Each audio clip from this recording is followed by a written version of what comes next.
मनोगत. करोनाच्या काळात माझे सुलभ गीतेचे काम चालू असताना गीतेसंबंधीचा एक महत्त्वाचा विचार प्रकर्षाने वरचेवर मनात येत होता.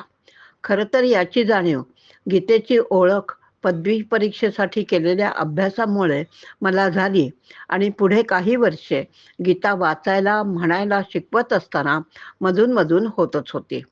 तो असा, गीतेच्या बाबतीत संथा म्हणजे गीता शुद्ध व स्पष्ट वाचायला म्हणायला येणे आणि गीतेचा अभ्यास म्हणजे श्लोकांचा अर्थ समजून घेणे व गीतेची शिकवण शक्य तेवढी आपल्या आचरणात आणणे असे दोन भाग आहेत.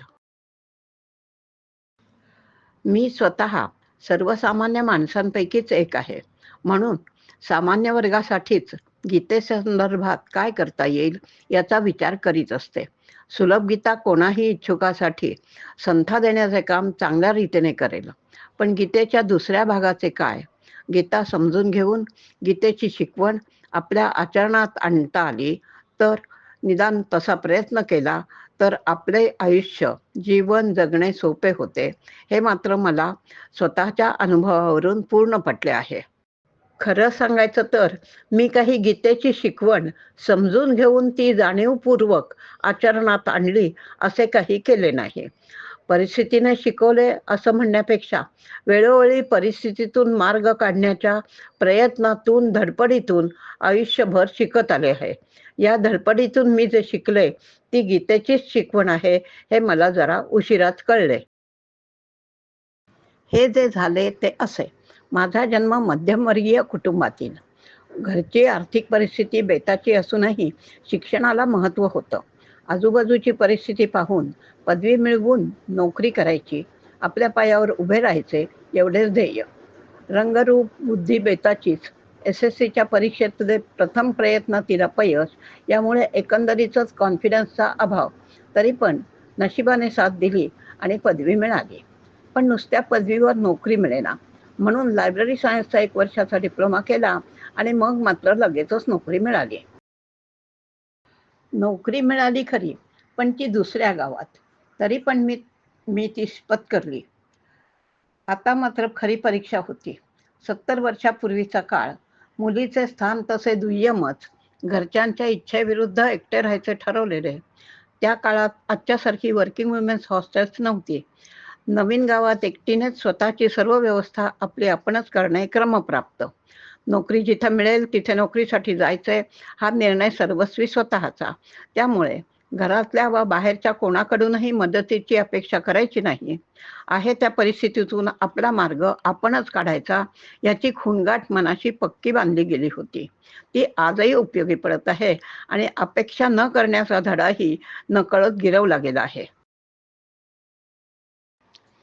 उतार वयासाठी स्वतःजवळ एकही पैसा न ठेवता आई-वडिलांनी मुलांची शिक्षणे केली. तेव्हा मला नोकरी लागल्यानंतर शक्य झाले तेवढे पैसे आई-वडिलांना दरमहा नियमित पाठवणे, त्यांच्याकडे दर महिन्याला समक्ष जाऊन त्यांना काय हवं नको ते बघणे, हे मी माझे कर्तव्य मानले व ते यथाशक्ती पारही पाडले. माझ्या सेवानिवृत्तीच्या वेळी आई एकटीच राहत होती, तेव्हा तिच्याजवळ राहिले. तिची दैनंदिन जबाबदारी घेऊन ती अखेरपर्यंत पार पाडली. हे सर्व नोकरीचा आयुष्यक्रम चालू असताना व नंतरही केले. त्यामुळे कर्तव्यपूर्तीचा आनंद व समाधान मिळालेच, शिवाय अपेक्षा न करण्याची सवयही लागली. त्यामुळे आयुष्य जरा समाधानी व सोपे गेले. राग लोभ यांना फारशी जागा उरली नाही आणि एकीकडे ही सर्व गीतेची शिकवण आहे याची प्रचिती आली.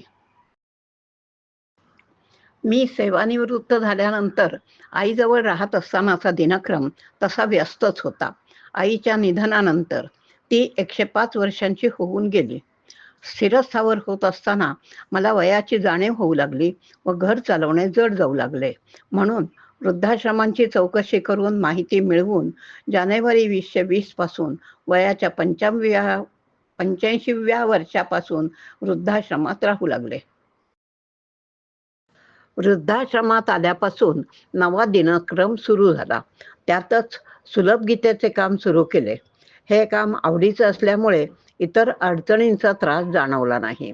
गीतेचा संथा हा भाग पूर्ण होत असतानाच गीतेच्या दुसऱ्या भागाच्या म्हणजेच गीतेचा अर्थ समजून घेणे व शिकवण आचरणात आणणे या विचाराने उचल घेतली.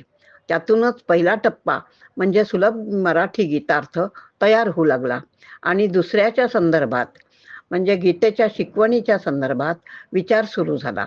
आता नशिबाने साथ दिली आणि थोडे आणखी आयुष्य मिळाले तर, तसेच प्रकृती व बुद्धी यांचीही साथ मिळाली तर तेही काम पूर्ण होईल या आशेवर हे मनोगत पूर्ण करते.